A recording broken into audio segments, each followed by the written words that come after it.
Sumari Schoeman was born in Douglas, Northern Cape, and spent most of her childhood in the Free State countryside, as her family moved every 3 to 4 years due to her father's job as a bank manager. She accepted Jesus into her heart at the age of 12. Much later, she went on to earn her BCom degree from the University of the Free State. After becoming an auditor, she gained recognition in Bloemfontein as, quote unquote, the hairdresser on a bicycle since 2018. Sumari believes in shining for God wherever you may be. Please welcome Sumari Schoeman. I prepare folios of pages that I've got to share with you. It will take me about 2 days. But then the Lord told me I must put that away. And I must tell you my experience, my life experience, my addiction, my rejection, my how the Lord absolutely protected me from everything that wanted to destroy me, because Satan goes for you every day. He knows that soft spot and he goes for it. So yes, my father was a bank manager. We lived on the platteland, and then since I was in standard 4, I loved to do hair, and I did all the elderly people's hair in all the towns where we lived. And when I came in standard 9, my father and mother asked me, what do I want to do with my life? First, I want to be a hairdresser, but I've got terrible veins on my legs, and I had 2 ops already. So they said, no, with that legs on your feet the whole day, it won't work. What do you want to do next? I said to them, I want to nurse. I love people, I love children, I love old people. No. Then you're on your legs day and night. That won't work. Then they asked me, what do you want to do next? I said to them, I wanted to become a kindergarten teacher. So my father, which is in the finances, said to me, no, if you marry a farmer, you will never get a position at the school. That doesn't work. So then I relaxed, and I thought, okay, now I must accept what's coming to me. So my father was a bank manager. I was in Boshoff at Roydock School. And in matric, I became the Duke's pupil, and I got extensions in my accounting and my maths. And my dad said, straight to varsity. You're going to do your BCom degree. And I was like in very hard sore, because I love people. I love to make hearts pretty, to make people smile, to try to fix their problems. But then I went to study, and I became an auditor. And I was very good with all the finances and stuff, but I hated it. I just want to work with people. So yes, later on in 1993, I met a lawyer, and we got married in 1994. And as things went on, I became I'm very active in his practice. I did all the trust bookkeeping, and I managed the office. And I was after my kids, I had flexi time, but I was like a marionette. I had to keep everything right at the office. And you see the hot, so every day. He was a criminal lawyer, so it was murder, all that terrible things. And in 2003, my daughter was born in 95, and my son was born in 97. And in 2003, he chose his 20-year-old typist. And we came to Bloemfontein. Luckily, I had some good deeds experience, and I started at a law firm here in Bloemfontein as a deeds typist, and I had the privilege to work for Dr. Celia as well. So I knew Colin and Marita as well. And yeah, when I came to Bloemfontein and it's the divorce and my kids, I had to provide because I got something like 450 Rand a month per kid per month. And I had to do work really well, hard. And then in start of 2004, friends of me and my parents as well, they said to me, you'd better go to see somebody. You must get something for depression. You're going through trauma. You need something. Then I went to a doctor and he prescribed antidepressants and sleeping tablets for me. And I started that, but my mother had a problem. She had a problem with alcohol. She had a problem with any type of pill. And I didn't know that I've got that soft spot because I didn't even drink a pain tablet. I didn't even drink table wine. I was like healthy and working and everything. And there, the enemy took me. And in 2006, I was very addicted. If I cannot get a sleeping tablet, then I would drink like Old Brown Sherry, but not a bottle, 3 bottles, because I must now fall asleep because I'm not doing my passion. I'm in this hard world, and I'm this soft-hearted person. And so my children's daddy came in 2006, in 2007, and he said to me, he's taking the children. I'm not fit to care for them anymore, so he took them. My brother bought a house in Figart Park, and me and my mother had to stay there together. And I went to rehab the end of 2007 because my brother came to me one day. He's like in 2 meters tall. He came to me and he saw that I drank some sleeping tablets, and he grabbed me by my chest and he put me up high and he said to me, you're the positive one, you're the Duke's pupil, you're the head girl. Why are you doing this? And I thought, okay, now nobody loves me, and I drank an overdose of sleeping tablets. Luckily, I survived that, and I went to rehab. And me and my mother didn't have a very good relationship. And when I came out of rehab, I pleaded with my brother, please, can you rent a room for me? I don't want to live there because it's abuse, it's verbal, it's physical, it's alcohol, it's terrible. And he said to me, sis, I cannot afford a second place for you to stay. You'll have to bear it.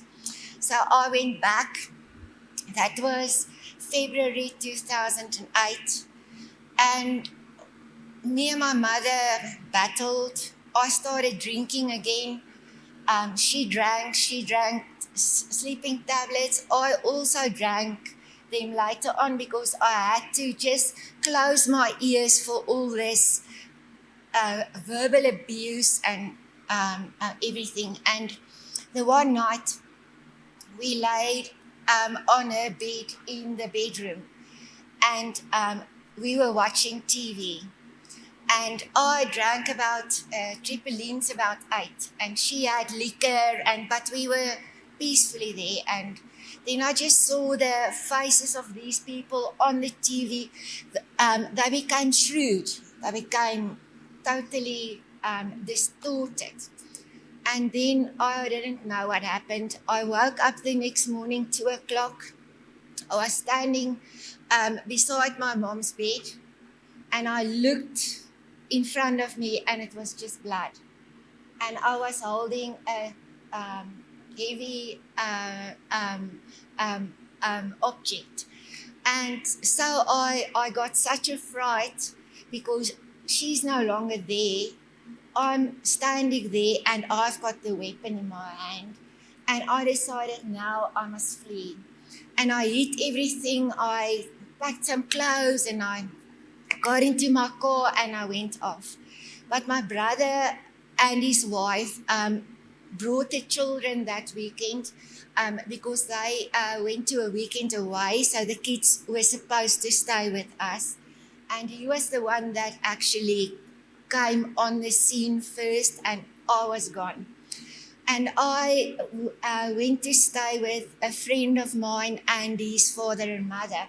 But with the story, I've got my suitcases, but I should have gone and stayed in Kimberley for a weekend with a friend of mine, but suddenly their plans was totally changed, and can I please stay with them for the weekend? It was the most horrific weekend of my life.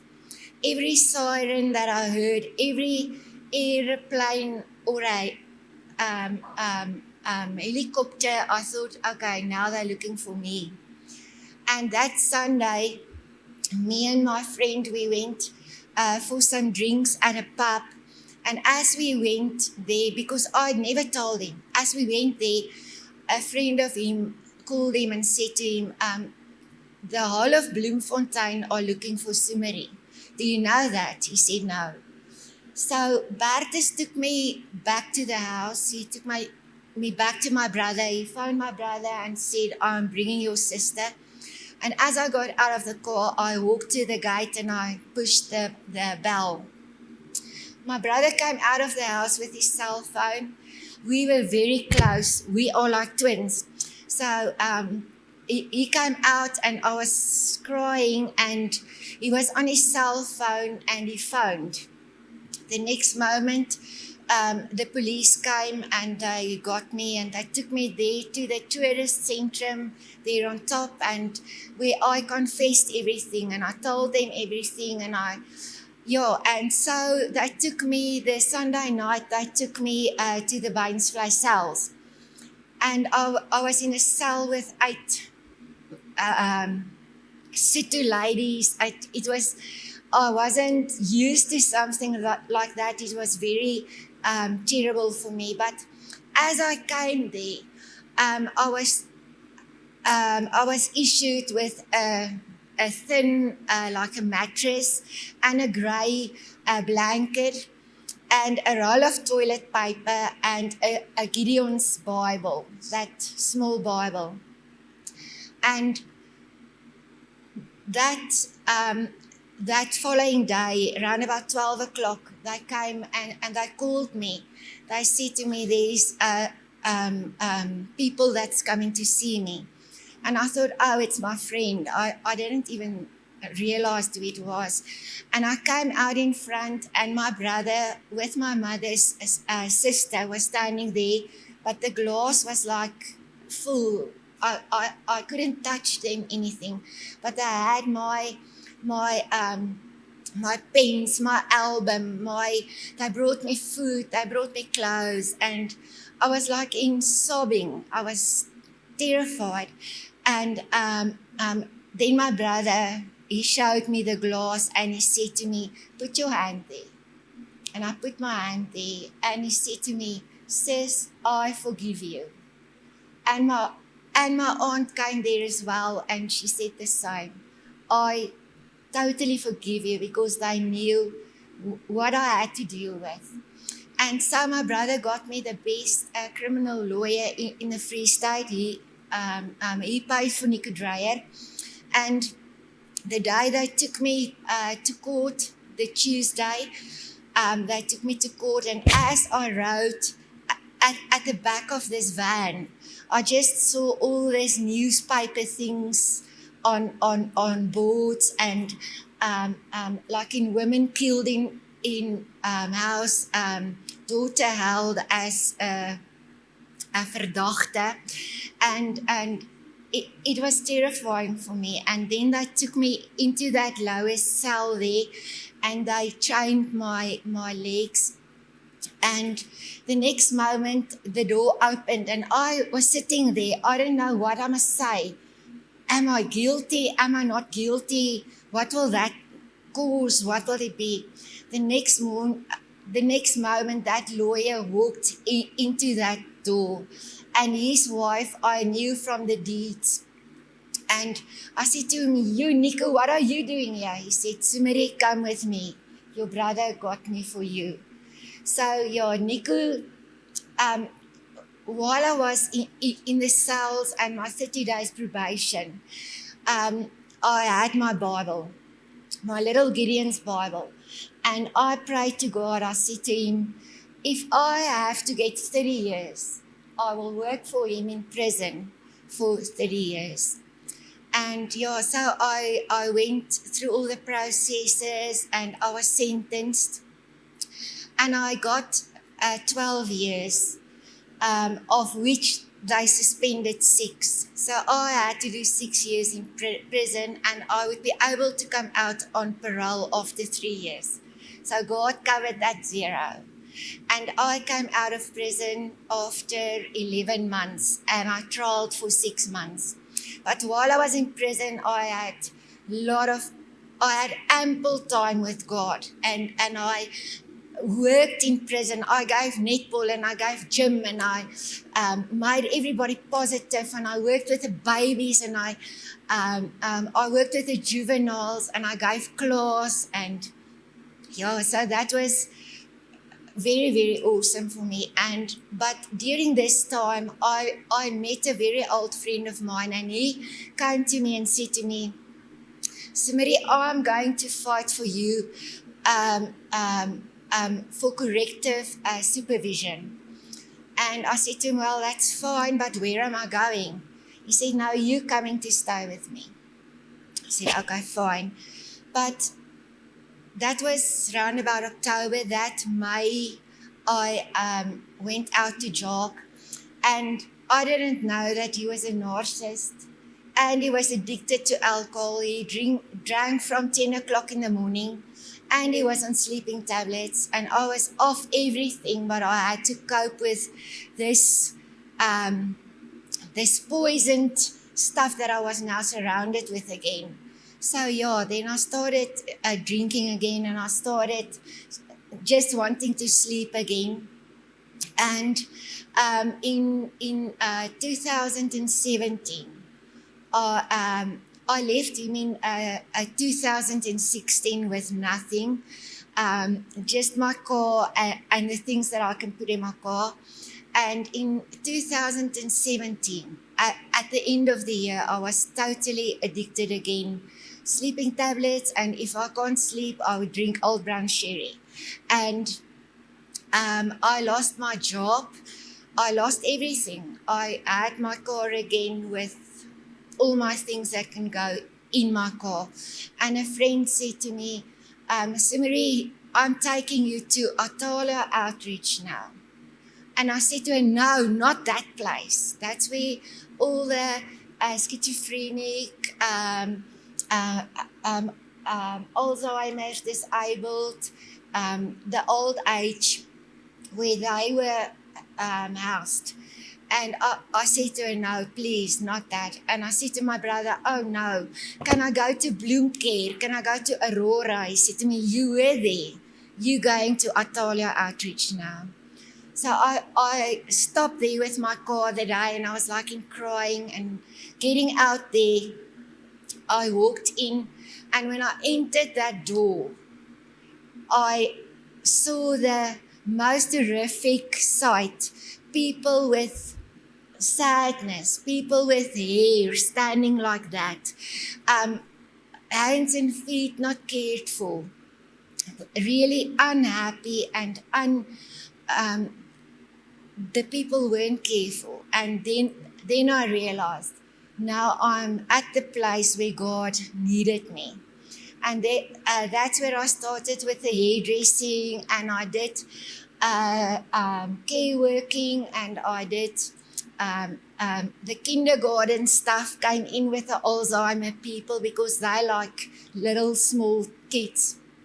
And then I stayed with Natalia for 3 years, and I managed some of the homes. And in 2020, a lady phoned me and she said that she's taken back a house off them, and she's got the house with the apartments and a lot of Sasa people, but she doesn't know what to do with them. Will I please come and help her? I said to her, yes, that would be a privilege, but I just wanted to do hair. In 2018, I was blessed with this mountain bike because my car I gave to my brother because it stood in sun and weather and rain and everything. So he took my car, and a person that was also a part of my life bought me this mountain bike. And later on, when we didn't meet eye to eye anymore, he said to me, Sumari, please keep your mountain bike because I can see that's your passion. And with my mountain bike, I rode to Kloofeind. It's about 30 kilometers to there and back for a 50 Rand haircut. But that's where my passion started getting wheels. And yes, I was later on, I was called the lady on the bicycle that's a hairdresser, but I'm not qualified. It's a gift. It's a talent. And yeah, so I built my little salon, and unfortunately, the place where I stayed, I couldn't stay anymore because the lady that owned the place, she needed the place. And so I phoned my brother, but he was like he did everything for me. We are so close. And I phoned him, I said to him, I've got notice now. I must leave in a month's time. What am I going to do? He said to me, sis, let's look for a place to rent. And then, I went through the whole of Wilgolf because I've got a passion for the people there. They battle a lot. There's a lot of poverty. There's a lot of drugs. There's a lot of alcohol abuse. There's a lot of heart sore. So I just prayed that God didn't take me out of my area. And I went to look at townhouses and stuff, and I realized that I couldn't have my little salon at my townhouse, so that wouldn't work. And one day my brother phoned me. He said to me, sis, I got a phone call from a friend of ours, and she said there's a place in Wilgolf. It's a terrible sight. The place was like in wrecked. And I went there and I walked around, and because I had to fix houses and do everything for my lawyer husband to make money, that was a challenge for me. But I didn't go inside because I couldn't get in. So I said to my brother, wow, there's a flat, it's a corner earth, there's a big house. It's ideal for me to start a Sasa house there and to have a hair salon. And he said to me, but are you prepared to work? I said, not a problem. I'll work my fingers off. And so the bank took back the property a year before then. And we contacted the bank and we made an offer for 650,000 Rand. But the bank had the photos of the house from 2 years before when it was still whole and very pretty. And they cancelled the auction, and we signed the deed of sale, the offer to purchase. But there were Satanists, there were drug dealers. Everybody lived in that house for a year. And when we signed the contract, suddenly the squatters came in there. And it was a battle to get them out. And But with all my, okay, then the bank said, no, we cannot proceed with this. There's a bond of 1.4 million rand on the property.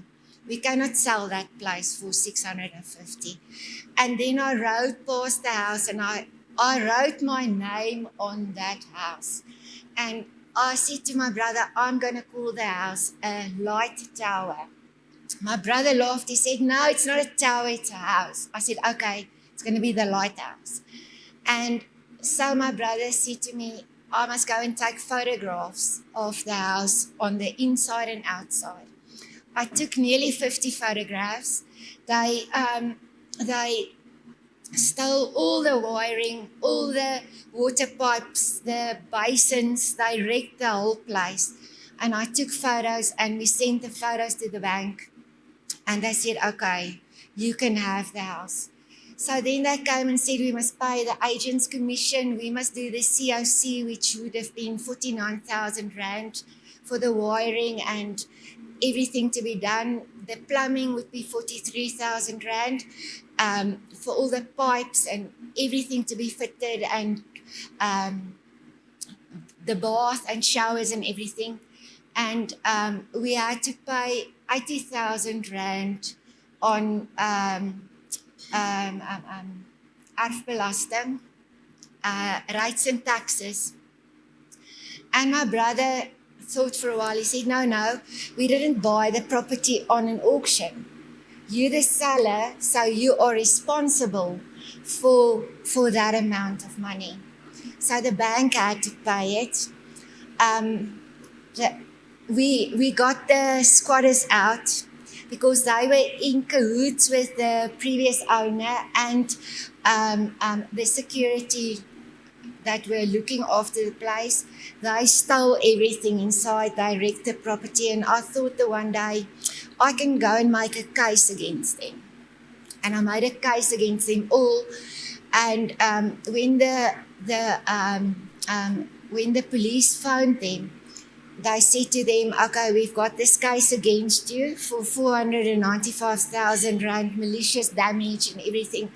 And they said, we are coming to the house tomorrow. We want to see the property and we want to see you.